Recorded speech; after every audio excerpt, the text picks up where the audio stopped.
going to be doing a book review on a book that I just finished 5 minutes ago, and I'm doing it on my webcam because it's going to be a long review.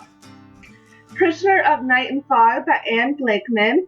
I said I just finished this book. I'm going to give you a very brief synopsis of it, as I don't want to spoil anything. But I'm going to let you know when I'm getting into the, sorry, I'm itchy. When I'm getting into the spoilers for this book. So this book takes place during the 1930s in Munich, Germany, and there is a main character. I would definitely say a protagonist. She's a strong-willed, kick-ass character, as I always say, and her name is Gretchen, and she lives in Munich with her mother and her brother. It is just them. Now, this is a little bit of a spoiler, but it's a big, prominent point in the book, so I feel like letting you know this is not going to be a spoiler. Her father died during a march. I guess he hated man in Germany, and you could probably figure out who it is. It is Adolf Hitler. That's right, Gretchen is Adolf Hitler's niece, and Adolf Hitler feels like he owes a debt to her and her family because her father fought alongside Hitler in the war and was protecting him when he died. I'm going to say died because I'm going to explain what that means later on. And he has SS regime, his soldiers, basically his henchmen that work for him. Now, as I said, Munich during the 1930s, as you can probably figure out, was a very dangerous place for the Jewish people. Reason why he feels like he owes a debt to her family is because her father died heroically, sacrificing his life to save Hitler during this political march that they were holding in the town of Munich. Now, she realizes that he might have not have died so heroically as everyone says that he has. She is basically, the whole book is a self-discovery of who she is, where she belongs, and she's trying to figure out who murdered her father, because she's realizing that, as I say, he didn't die trying to protect Hitler. He died, someone tried to murder him. So the whole book is her trying to figure out who did it. She's finding out lies, truths about some people, and there are so many characters in this book, it is hard to keep track. There is Gretchen, there's her mother and her brother Bernard, who I absolutely hated. I don't think I've ever hated a character more in a book than I did her brother, and I'll get into that more towards the end of the book. There is, of course, Hitler. There's Grum is one of his henchmen, and Whitestone, who I loved. It was, I think, like a saving grace to Gretchen throughout this whole book. Go towards the middle of the book, she is finding out a U.S. reporter named Daniel Cohen. Daniel confronts her in the street one night saying, "You need to come with me. I have some troubling information about your father. He did not die the way that everyone says he did." Now she's thinking, I really should not go with him. You know, I'm a German. I'm the niece of Hitler. He's a Jew. She's basically been taught her whole life that Jews are disgusting. They're dangerous. And they're trying to steal Germany away from Hitler, which he doesn't want. And she goes with him, and she realizes that what is happening with everybody has basically been telling her lies her entire life about the Jewish people, about what happened to her father, and not going too much into what happens to her dad, because it's a humongous part of the book. We finally figured out who murdered her father. It was not who I expected at all. I expected somebody very prominent in this book, and I was shocked when it was. I sort of expected it, but I didn't, if that makes any sense whatsoever. And she figures out why Hitler is the way he is. He was, I said, in the war with Gretchen's father, Klaus Müller, and they get injured somehow, and Hitler just goes berserk. He goes crazy, and he basically is, by Whitestone, categorized as a psychopath. Now, we all know that Hitler was crazy, and her brother Bernard is basically was treated for psychopathic tendencies when he was a child, and Gretchen and her mother are petrified of him. He does something to an animal in this book that I'm just going to say one thing: beware of chapter 16, and make sure you have tissues and a strong drink next to you, because I was bawling my eyes out and saying, thank God this is a fictional character, that I can't go through the freaking book and strangle his ass, because I was so pissed. I was tweeting back and forth with Anne Blankman just, throughout this entire book. I actually read the book twice. I finished it once, then I read it again, and I just finished it for the second time, and oh my God, I loved it.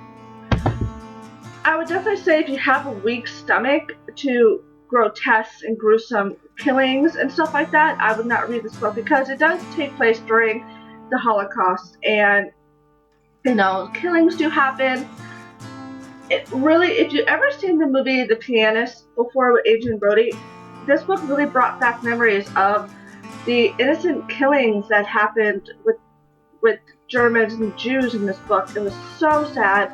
Bernard kills some people that didn't really deserve it. There might be a suicide murder in the book. I'm going to say that because I really don't think it was a suicide. I think it was a murder. And it happened to somebody very, very close to Gretchen, and that Hitler loved very much. So I'm going to say murder-suicide, because we don't know who did it. And she figures out who was responsible for the murder. Why some people in Hitler's army are very loyal to him, and some are, you think that for a split second that they're not really loyal. They think they're actually pretending to be loyal, and they're not. This book does turn into a romance, which I absolutely loved. I have to say Gretchen and Daniel are my two favorite characters throughout this whole book. I just absolutely loved Daniel, and I have to just say a line in this book. I'm not going to say too much because I do not want to spoil it for you. I absolutely cannot spoil this book, but I'll try and read this as best of my abilities. Must I remind you that we have a far more dangerous enemy than Gerlach, and that they are in our very midst, insinuating themselves into every crevice of our society, poisoning us from within. He smacked his fist into his palm for emphasis. We are more than just a political party, Hitler shouted. Can there be anything greater or more all-imposing than our national society's benefits? This book is just so beautifully written, and I would definitely say if you're a history buff, pick up this book. You should know a little bit about, the Holocaust and Hitler's SS-SA party, and just that would make it easier for you to read the book, but I did find it a little bit difficult to read a lot of the German words. German words are hard to pronounce, and that they are long, long. But once you get into the book and you get everybody's name, it becomes easy. Gretchen's name is Fräulein Müller, which is the German word everyone calls her. So if you see that word a lot in the book, that's why. And it's just amazing and out for you. So I'm going to get into spoilers. And let me know if you read the book below, and I'll see you next week. Oh, and Conspiracy of Fire and Blood comes out next year, and I cannot wait. Even though the ending to this book was perfection, it was a happy ending. We think it was a happy ending. Something really, really, really bad happens between Gretchen and Hitler. Let's just say that he finds out the truth, that Gretchen knows who murdered her father, and her and Daniel are trying to flee Munich, flee Germany, and get away, and there are a lot of obstacles trying to stop them. And I would have to say, there's a point where you don't think Daniel's alive. You think he's dead, you think he's gone. There's a point you think Gretchen's not going to make it through, that she's going to die, and it just keeps you guessing every single chapter. I read 10 chapters in a span of 1 hour today. because I could not put this book down. So Anne Blankman, if you see this video, I need Conspiracy of Fire and Blood right away because I can't wait a year for the second book to come out. So I'm going to get into spoilers. So see you later. Bye. Okay, can we just talk about frickin' Renard, how much I hate that son of a bitch.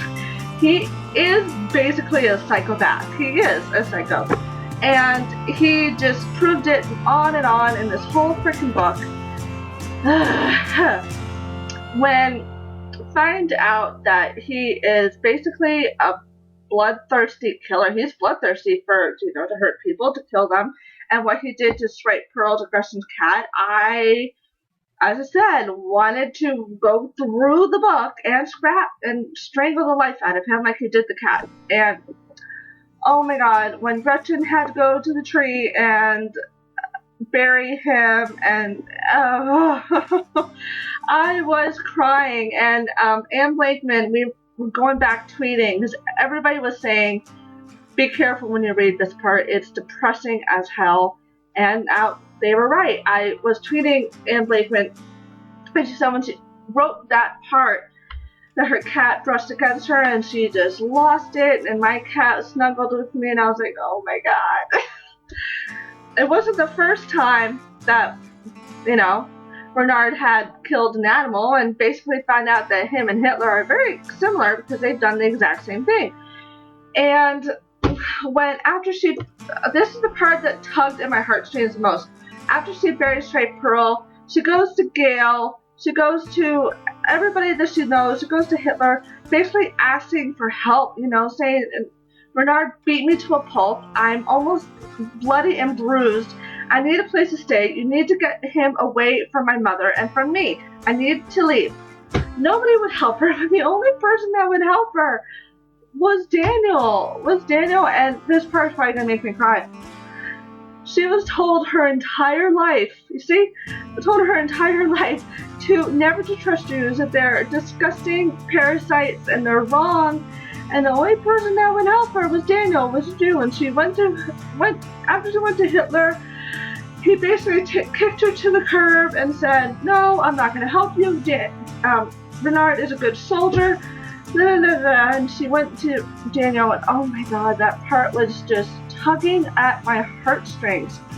And speaking of Hitler, ew, when he tried to kiss her, that was freaking disgusting as hell. Ugh. I was like literally reading the book like this. Oh my god, that's disgusting. And Blankman told me that was on true events, so that's actually really disturbing and disgusting. God, what other spoilers can I say? Your Lodge, I didn't trust that bastard. I didn't trust any of Hitler's officers, basically, but Whitestone was such a sweetheart, saying that he would definitely categorize Hitler and Renard as psychopaths. And oh my god, can we just say when Gretchen confronted Hitler about who killed her father, that he did? I was just like thinking that part in my mind, that was like the most beautiful protagonist moment. I loved it, and there's so many. Oh my god, and the first kiss and all the sweetness between Gretchen and Daniel. Oh my god, it was so sweet, so sweet. I loved it. Okay, this is going to be a 20-minute video, so I'm going to shut up. You need to read this book. It is just amazing. Oh my god, I loved it. And when Hitler shot her father in the back, I mean, come on, could he be any more of a freaking coward? Oh god. And what I loved, oh my god, I totally forgot. What I loved the most in this whole book is that the villain is not who you would think it is. It's not who I expected. I thought going in this book it would be Hitler, hands down. But it was somebody. I'm not going to say who. You have to read the book. So let me know if you read this book. It's amazing. You need to pick it up. And I can't wait till Conspiracy, Fire, and Blood come out. So I'll see you later. Bye.